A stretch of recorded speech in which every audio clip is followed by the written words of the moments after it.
Okay, so how'd you get your nickname? Why do they call you Irish? Oh, that's easy. I have a tattoo Irish on my stomach. But there's a funny story. Like Coffield is a big unit, right? And there were three Irishes, and we all knew each other, but everybody wasn't able to differentiate us based on our nickname. I had a good reputation as a solid guy who was, you know, I was down for mine. I would take care of my business. Like if I had to fight, I would fight. I wasn't going around looking for it.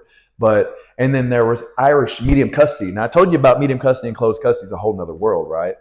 Well, Irish and medium custody is a thumper. Like he's a hammer. Like he was a hard fighter and a knucklehead. Not really a knucklehead, but he was quick to fight. He had a very hot Irish temper, and he was very good with his hands. And there was another Irish, and he was a little bitch. And I would see Irish in medical sometimes. Sometimes you go to medical, and medium custody dudes will be in there. And Irish from medium custody was there.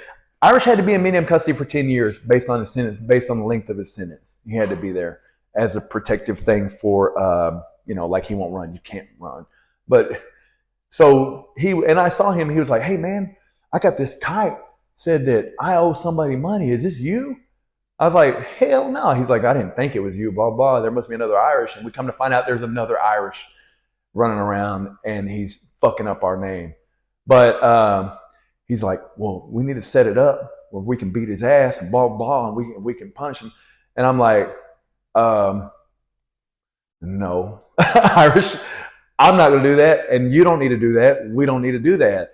We just, hey, based on our reputations, you have a reputation for what you do. I have a reputation for what I do.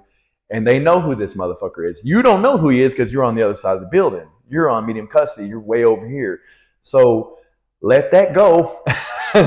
Let that go and it'll handle itself. And it did. They ended up smashing him off the unit. They ended up beating the fuck out of him. He owed money and he would get out there on drugs and smoking and stuff, tobacco. So they beat his ass. The gang members beat him up and took care of that. And it didn't reflect on us because people knew us and our reputations as who we were.